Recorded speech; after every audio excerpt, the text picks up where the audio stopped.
Hello friends, इस video में हम वीकली कॉन्टेस्ट 392 की थर्ड प्रॉब्लम डिस्कस करेंगे। प्रॉब्लम का नाम है minimum operations to make median of array equal to K. इस प्रॉब्लम में हमें एक इंटीजर एरे नम्स दिया हुआ है और साथ में एक नॉन नेगेटिव इंटीजर के दिया हुआ है। हमें एक ऑपरेशन दिया हुआ है। इस ऑपरेशन में हम किसी भी एलिमेंट की वैल्यू को 1 से इंक्रीज या डिक्रीज कर सकते हैं। हमें रिटर्न क्या करना है? मिनिमम नंबर ऑफ ऑपरेशंस जो हमें लगेंगे अगर हमें इस एरे के मीडियन को के इक्वल बनाना हो। हमें एक एरे दिया है, एक इंटीजर के दिया है, हमें इस एरे के मीडियन को के इक्वल बनाना है और हम ऑपरेशन क्या कर सकते हैं? एक ऑपरेशन में हम एक एलिमेंट को आइदर इंक्रीज या डिक्रीज कर सकते हैं। तो हमें minimum number of operation return करने हैं जिसमें हम मीडियन को के इक्वल बना पाए। मीडियन आपका क्या होता है? सॉर्टेड एरे में मिडल एलिमेंट। जैसे आपके यहाँ पर 5 एलिमेंट्स है, इसमें मिडल एलिमेंट क्या है आपका? ये थर्ड एलिमेंट बनेगा, लेकिन सॉर्टेड एरे में, या सॉर्टेड एरे हमारा क्या है? 2 5 5 6 8, तो इसमें थर्ड एलिमेंट हमारा क्या है? 5। ये आपका मीडियन रहेगा। और अगर हमारे 6 एलिमेंट्स होते, जैसे 2 5 5 6 8 10, तो इसमें आपके दो मिडल एलिमेंट्स होते हैं 5 और 6। तो इसमें हमें क्या करना है? जो बाद वाला एलिमेंट है उसको हमें एज ए मीडियन कंसिडर करना है। तो इसको हम किस तरह से देख सकते हैं कि हमेशा हमारा n/2th एलिमेंट, n क्या है हमारा? एरे का साइज। जैसे 5 था तो 5/2 यानी कि सेकंड इंडेक्स वाला एलिमेंट हमारा मीडियन होगा। सिमिलर यहाँ पर क्या है? 6 6/2 यानी कि थर्ड इंडेक्स वाला एलिमेंट हमारा मीडियन होगा। 0 1 2 3, तो हमेशा हमारा n/2th इंडेक्स वाला जो एलिमेंट होगा वो हमारा मीडियन होगा। नाउ हम मान लेते हैं कि हमें एरे ये दिया हुआ था 2 5 6 8 5 और हमें के 4 दिया हुआ था। अगर हम ओरिजिनल एरे की बात करें, इसमें हमारा मीडियन क्या होगा? सबसे पहले हमें एरे को सॉर्ट करना पड़ेगा। सॉर्टेड एरे हमारा क्या आएगा? 2 5 5 6 8। इसमें हमारा मिडिल एलिमेंट क्या आएगा? 5। ये 5 आएगा, लेकिन हमें मीडियन को क्या बनाना था? के इक्वल बनाना था। तो इसका मतलब क्या है कि हमें इस एलिमेंट को 4 के इक्वल बनाना पड़ेगा। लेकिन अब हमारा क्या हुआ? एरे सॉर्टेड नहीं रहा। हमारा ये वाला राइट वाला पार्ट तो सॉर्टेड हो गया, लेकिन ये वाला पार्ट सॉर्टेड नहीं रहा। इसको सॉर्टेड बनाने के लिए हमें क्या करना पड़ेगा? 5 को 4 या उससे कम से रिड्यूस करना पड़ेगा। हम 5 को 4 बना दे, 3 बना दे, तो हमारा एरे सॉर्टेड हो जाएगा। तो अगर हम यहाँ पर 5 को 4 से रिप्लेस कर दें तो हमारा एरे सॉर्टेड हो जाएगा। अगर हमारा ये वाला एलिमेंट हमारे के से बड़ा था तो इसका मतलब क्या हुआ?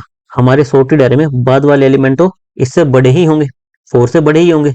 मीडियन की प्रॉपर्टी क्या होती है कि सॉर्टेड एरे में मिडल एलिमेंट, यानी कि उससे पहले वाले एलिमेंट इससे छोटे होने चाहिए और उसके बाद वाले एलिमेंट इससे बड़े होने चाहिए। अगर हमारा मिड एलिमेंट के से बड़ा है, इसका मतलब क्या हुआ? हमारा एरे सॉर्टेड है तो बाद वाले एलिमेंट तो के से बड़े ही होंगे। हमें टैकल किसको करना पड़ेगा? हमें इससे छोटे वाले एलिमेंट्स, हम मिड एलिमेंट को तो के इक्वल बना देंगे, इस 5 को 4 बना देंगे। अब इससे पहले वाले एलिमेंट जो भी हमारे इससे बड़े हो गए उन्हें भी हमें इसके इक्वल बनाना पड़ेगा। जैसे इस 5 को हमें रिप्लेस करना पड़ेगा किससे? 4 से।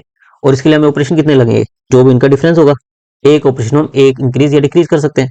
तो 5 से 4 बनाने के लिए हमें एक डिक्रीज करना पड़ेगा। एक ऑपरेशन यहाँ पर लगा, एक ऑपरेशन यहाँ पर लगा। अब हमारा एरे क्या बन गया? 2 4 4 6 8। सॉर्टेड एरे, इसका मीडियन क्या है? 4 है। तो हमें टोटल 2 ऑपरेशन लगे जिससे हम मीडियन को 4 के इक्वल कर पाए। सिमिलरली अगर इसी एग्जांपल में हम के को 7 कर दे, पहले के हमारा 4 था, अगर के को 7 कर दे तो हमें क्या करना पड़ेगा? अब देखिए 5 हमारा 7 से छोटा है, यानी कि इससे पहले वाले एलिमेंट भी सॉर्टेड एरे है तो के से छोटे ही होंगे। हमें इनको टैकल करने की जरूरत नहीं है। सबसे पहले हमें क्या करना पड़ेगा? इस 5 को 7 के इक्वल बनाना पड़ेगा। हमने इस एलिमेंट को इंक्रीज कर दिया, तो इससे क्या हो सकता है कि बाद वाले एलिमेंट हमारे 7 से छोटे हो जाए और हमारा एरे सॉर्टेड ना रहे। तो हमें क्या करना पड़ेगा? जो जो एलिमेंट 7 से छोटे हो गए उन्हें 7 के इक्वल बनाना पड़ेगा। और वो कैसे बनाएंगे? 5 से 7 बनाने के लिए हमें 2 ऑपरेशन लगेंगे, 2 इंक्रीज ऑपरेशन करेंगे। 6 से 7 बनाने के लिए हमें एक इंक्रीज ऑपरेशन लगेगा। तो इस प्रॉब्लम में हमें क्या करना है? सबसे पहले हमारे एरे को सॉर्ट करना है। सॉर्ट करने के बाद मिडल एलिमेंट देखना है वो हमारे के से बड़ा है या छोटा है। अगर ये छोटा है, जैसे इस केस में ये छोटा है, तो यानी कि हमें पहले वाले एलिमेंट्स को तो देखने की जरूरत नहीं है, वो तो सही है। सबसे पहले इस एलिमेंट को के इक्वल बनाओ, फिर इसके बाद वाले एलिमेंट्स देखो, जो जो एलिमेंट्स इससे छोटे हैं उसको भी के इक्वल बना दो। और बनाने में कितने ऑपरेशन लगेंगे, जो भी हमारा ये एलिमेंट होगा छोटा है k माइनस वो एलिमेंट, जैसे 7 माइनस 5 और 7 माइनस 6, 2 और 1, टोटल हमें 3 ऑपरेशन लगेंगे। और जो हमारा प्रीवियस एग्जांपल था उसमें क्या था, k4 था, यानी कि मिड उससे बड़ा था। यहाँ पर हमारा k4 था, मिड एलिमेंट हमारा 5 था, तो हमें क्या करना था, बाद वालों को देखना ही नहीं था, हमें इसको 4 बनाना है और फिर जो जो इससे पहले वाले इससे बड़े हैं उसको भी k के इक्वल बनाना है, यानी कि element minus k, 5 minus 4 1, 5 minus 4 1, total 2 operation लगेंगे। तो सिंपली हम क्या करेंगे, एरे को सॉर्ट करो, मिड एलिमेंट देखो वो k से छोटा है या बड़ा है, अकॉर्डिंगली लेफ्ट या फिर राइट हाफ के एलिमेंट को देखो कि हमें उसको k के इक्वल बनाने के लिए कितने ऑपरेशन करने पड़ेंगे, उन सब का एडिशन हमारा आंसर हो जाएगा। तो सबसे पहले हम क्या करेंगे, जो हमें एरे दिया हुआ है उसको सॉर्ट कर दो, उसके बाद n/2 एलिमेंट को k से कंपेयर करो।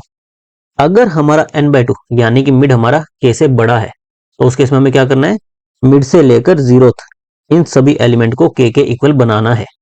और कब बनाना है, अगर वो हमारा k से बड़ा है। क्यों, क्योंकि हमारे सॉर्टेड एरे में क्या होना चाहिए, मिड एलिमेंट से छोटे होने चाहिए। मिड एलिमेंट को हम k बना देंगे तो लेफ्ट साइड के एलिमेंट इससे छोटे होने चाहिए या फिर इक्वल होने चाहिए।